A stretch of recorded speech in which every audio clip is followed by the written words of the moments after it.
மதுரை மாவட்டத்திலே மேலூர் பகுதியிலே நீரதிகாரத்தை கொண்டு போய் செலுத்துவதுதான் சரியான முடிவாக இருக்கும் என்று நினைத்து எத்தனை பேர் மாண்டிருக்கிறார்கள் இந்த நீரதிகாரத்தை பெறுவதற்காக. முல்லை பெரியாற்று அணையோட நீரின் அதிகாரத்தை பெற்றவர்கள் மேலூர் மக்கள் தான். நான் இந்த நூலை விற்கிறேன் என்று அவர் சொல்லவில்லை, அந்த மண்ணிடமும் மக்களிடமும் கொண்டு போய் சேர்க்கிறேன் என்று சொல்லிவிட்டு இன்றைக்கு இந்த விழாவை அவர் நடத்தி கொண்டிருக்கிறார். ஆனால் வேலூர்காரங்களுக்கு ரொம்ப துணிச்சல். இந்த அரங்கை ஒவ்வொரு நொடியும் விறுவிறுப்புடனும் கலகலப்புடனும் வைத்திருக்க வேண்டும் என்று உறுதி பூண்டு இந்த விழாவை நடத்தி கொண்டிருக்கிற துருவம் அமைப்பும் கோவை ஐயா வேலாயுதம் அவர்கள் தலைமையிலே அமைந்திருக்கிற விஜயா பதிப்பகமும் இணைந்து ஒரு பெரும் வரலாற்று நூலாகிய அது புனைவு நூலாக இருந்தாலும் கூட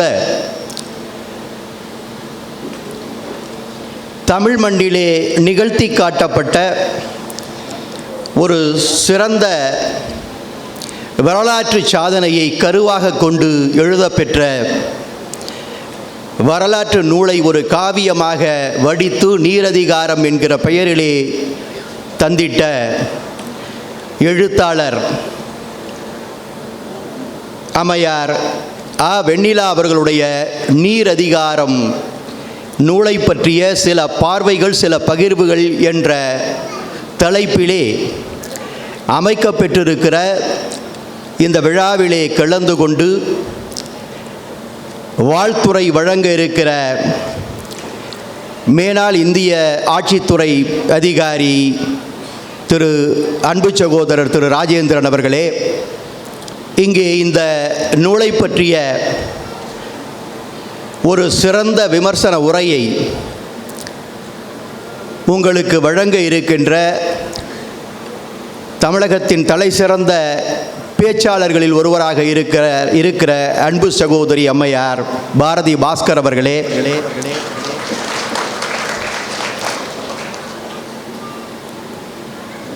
இந்த நூலில் நூலாசிரியரோடு இணைந்து பணியாற்றிய பேராசிரியர் அன்பு சகோதரி லோகமா தேவி அவர்களே, மற்றும் ஒரு மேனாள் இந்திய ஆட்சித்துறை அதிகாரி அன்பு சகோதரர் கருணாகரன் அவர்களே, இந்த விழாவிற்கு அச்சாணியாக இருந்து கொண்டிருக்கக்கூடிய கோவை விஜயா பதிப்பகத்தினுடைய தலைவர் 83 வயது இளைஞர் ஐயா வேலாயுதம் அவர்களே,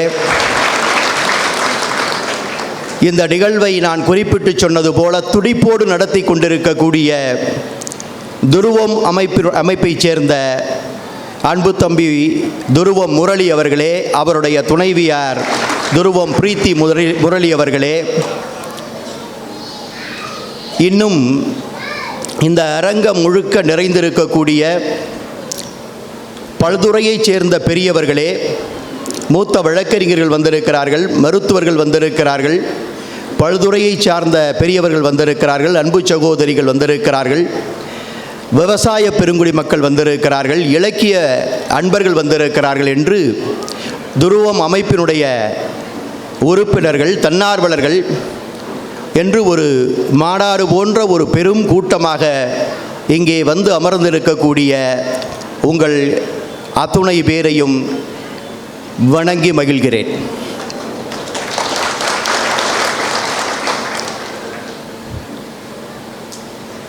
அம்மையார் வெண்ணிலா அவர்கள் இந்த வரலாற்று சிறப்பு மிக்க ஒரு புனைவு நாவலை ஆனந்த விகடன் பத்திரிகையிலே 122 வாரங்கள் தொடர்ந்து எழுதியிருக்கிறார். நிறைய பேர் இதை படித்திருப்பார்கள்.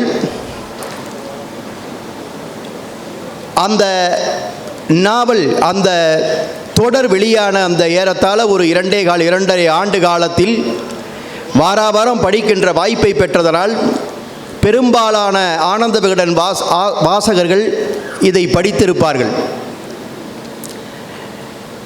அதற்கு பிறகு அதை ஒரு 1500 பக்கங்களிலே 2 தொகுதிகளாக ஒரு மிகச்சிறந்த நூலாக ஆனந்த விகடன் பதிப்பகமே வெளியிட்டிருக்கிறது. எனவே இந்த நூலையும் இந்த நூலில் அடங்கியிருக்கக்கூடிய செய்திகளையும் புதிதாக வெளியிட வேண்டுமா அல்லது அறிமுகப்படுத்த வேண்டுமா என்கின்ற கேள்வி எழலாம். இதிலே சொல்லப்பட்டிருக்கிற விஷயங்கள், அது நடந்து சென்றிருக்கிற தடம், இவற்றை பற்றி பல வாசகர்கள் அறிந்திருப்பார்கள். பலர் ஓரளவு கேட்டு தெரிந்து கொண்டு இப்பொழுது படிக்க துவங்கி இருப்பார்கள். அப்படி ஏற்கனவே அது தொடராக வெளிவந்து நூலாக வெளிவந்ததற்கு பிறகு மீண்டும் இதற்கு ஒரு அறிமுகம் தேவையா என்றால், இந்த வரலாறு எங்கு படைக்கப்பட்டதோ, இந்த வரலாற்றினுடைய பல்வேறு பரிமாணங்கள் எங்கெல்லாம் நிகழ்த்தப்பட்டதோ, இந்த வரலாற்று சாதையினுடைய பயனை எந்த மண்ணும் எந்த மக்களும் அன்றைக்கும் இன்றைக்கும் கடந்த 130 ஆண்டுகளுக்கு மேலாக கொண்டாடி அனுபவித்துக் கொண்டிருக்கிறார்களோ, அந்த மக்கள் முன்னால் அந்த மண்ணிலே அந்த நூலை பற்றி பேசுவதும் அரங்கேற்றுவதும் தான் அந்த நூலுக்கு நாம் செய்கின்ற பெருமை. அதை நமக்கு எழுதி தந்த சகோதரி வெண்ணிலா அவர்களுக்கு நாம் செய்கின்ற நன்றி என்கின்ற அடிப்படையிலே இப்படிப்பட்ட ஒரு விழாவை நடத்த வேண்டும் என்று முதலிலே திட்டமிட்டவர் நம்முடைய ஐயா பெரியவர் வேலாயுதம் அவர்கள். அவருக்கு வாய்த்தது நம்முடைய துருவம் அமைப்பு. ஆகவே இந்த தொடர் வெளிவந்த பொழுது நாங்கள் படிக்கவில்லை. அவர் சொன்ன பிறகுதான் இப்படி ஒரு தொடர் வந்திருக்கிறது, இது அது நூலாக வந்திருக்கிறது என்று சொன்னவுடன் அவர் அந்த நூலை அவரும் அதை தெரிந்து கொண்டு, நீங்கள் படித்திருக்க வாய்ப்பில்லையா, நான் அனுப்பி வைக்கிறேன் என்று சொல்லிவிட்டு எனக்கு அனுப்பி வைத்தார். நான் ஏதோ நீரதிகாரம் என்றவுடன் ஒரு சிறிய நூலாக ஒரு 200 பக்கம் அல்லது 300 பக்கங்களிலே இருக்கும், படித்து விடலாம் என்று நினைத்தேன். அந்த வந்த அந்த புத்தக கட்டை பிரித்து பார்த்தால் மிகவும் பிரமிப்பாக இருந்தது. அந்த நூலை பார்க்கும் பொழுதே பிரமிப்பு இருந்தது. இப்படி ஒரு வரலாற்று புதினம். நீங்கள் பொன்னியின் செல்வனை அப்படித்தான் வெறுவெறுப்பாக படித்தார்கள் ஒரு காலத்திலே. இன்றைக்கும் அந்த பொன்னியின் செல்வன் எந்த அளவிற்கு தமிழ் இலக்கிய உலகிலே தாக்கத்தை ஏற்படுத்தி கொண்டிருக்கிறது என்பதை நீங்கள் அறிவீர்கள். அதுவும் ஒரு மன்னனுடைய கதை, ஒரு மன்னர் காலத்திலே நடந்த கதை. அதிலே நிறைய புனைவுகள் இருக்கலாம். அதை எழுதிய கல்கி கிருஷ்ணமூர்த்தி அவர்கள் தன்னுடைய எழுத்தாற்றலால் அதை ஒரு காவியமாக படைத்து காட்டினார்.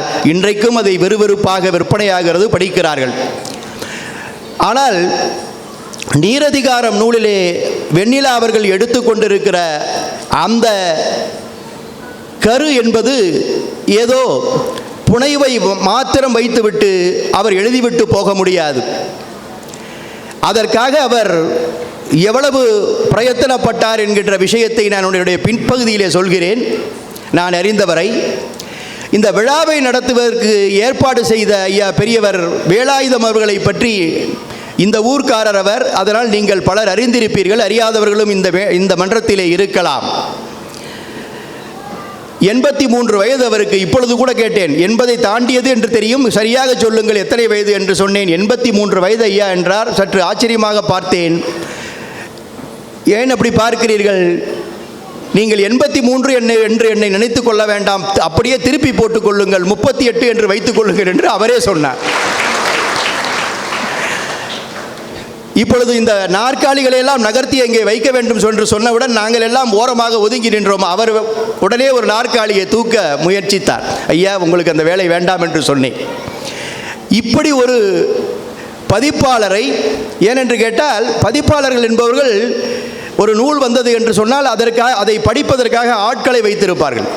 இவற்றை படித்து சொல்லுங்கள், சரியாக இருக்கிறதா, பதிப்பிக்கலாமா என்று கேட்பார்கள். பதிப்பிக்கலாம், அது வியாபார ரீதியாக ஓரளவுக்கு விற்பனை ஆகும். அல்லது ஒரு வேண்டியவர் எழுதியிருக்கிறார் அவருக்காக அதை பதிப்பிக்கலாம் என்கின்ற அளவிலே பதிப்பாளர்கள் பதிப்பிப்பார்கள். எல்லா பதிப்பாளர்களும் அவர்களுக்கு வருகின்ற எல்லா நூலையும் முழுமையாக படிக்கிறார்களா என்று தெரியாது. ஆனால் திரு வேலாயுதம் ஐயா அவர்கள் விஜயா பதிப்பகத்துடைய நூலை மாத்திரமல்ல, தமிழிலே வரக்கூடிய அநேகமாக எல்லா சிறந்த நூல்களையும் வாங்கி படித்து அதை பாராட்டி சிலாகித்து பேசி அதை சொல்ல வேண்டியவர்களெல்லாம் சொல்லி, இப்படி ஒரு நூல் வந்திருக்கிறது, படித்தீர்களா? நான் படித்தேன், இந்த மாதிரி விஷயங்களை அந்த எழுத்தாளர் மிக அற்புதமாக எழுதியிருக்கிறார் என்று சொல்லிவிட்டு உடனடியாக ஒரு 100 பிரதிகளோ 200 பிரதியோ 50 பிரதியோ வாங்கி அவர் யாருக்கெல்லாம் அனுப்ப வேண்டும் என்று நினைக்கிறாரோ இலவசமாக அனுப்பிவிடுவார். எனக்கும் அவர் இப்படி நிறைய நூல்களை அனுப்பியிருக்கிறார். நீங்கள் இப்படி ஒரு நூல், திரு ராஜேந்திரன் அவர்கள் எழுதிய நூல் அத்தனையும் அவர்தான் எனக்கு அனுப்பி வைத்தார். 1801 இருக்கலாம், காலாபாணியாக இருக்கலாம், எல்லா நூலையும் அவர் எழுதி வைத்தார். அதேபோல் சாகித்ய அகாடமி ஒவ்வொரு வருடமும் சாகித்ய அகாடமி விருது பெறுகின்ற எழுத்தாளருடைய நூல்களை உடனடியாக அனுப்பிவிடுவார். எல்லா நூல்களையும் நாம் முழுமையாக படித்தோமா என்று தெரியாது, அதற்கான நேரம் நமக்கு கிடைக்கவில்லை. ஆனால் முடிந்தவரை படித்து கொண்டிருக்கிறோம், படிக்க முயற்சிக்கிறோம். அப்படி இந்த நீரதிகாரம் நூலை படித்து 1500 பக்கங்களையும் படித்தவர் நம்முடைய பெரியவர் மு. வேலாயுதம் அவர்கள். படித்துவிட்டு இது ஒரு சாதாரண நூல் அல்ல, இது ஒரு வரலாற்று ஆவணம். இந்த வரலாற்று ஆவணத்திலே சொல்லியிருக்கக்கூடிய சில புனைவுகள் இருந்தாலும் உயிரோட்டமாக இருக்கக்கூடிய உண்மை கதையையும் அதிலே சொல்லியிருக்கிற காரணத்தினாலே இந்த நீரை பெறுவதற்கு, இந்த நீர் அதிகாரத்தையும் நீர் ஆதாரத்தையும் பெறுவதற்கு, இந்த மண்ணிலே மீண்டும் செழுமை ஏற்படுவதற்கு எத்தனை பேர் எப்படி பாடுபட்டார்கள் என்று இந்த மண்ணும் இந்த மக்களும் தெரிந்து கொள்ள வேண்டும் என்பதற்காக ஆனந்த விகடனோடு பேசி 1000 பிரதிகளை என்னிடம் கொடுங்கள், நான் இந்த நூலை விற்கிறேன் என்று அவர் சொல்லவில்லை, அந்த மண்ணிடமும் மக்களிடமும் கொண்டு போய் சேர்க்கிறேன் என்று சொல்லிவிட்டு 1000 பிரதிகளை வாங்கி இன்றைக்கு இந்த விழாவை அவர் நடத்தி கொண்டிருக்கிறார்.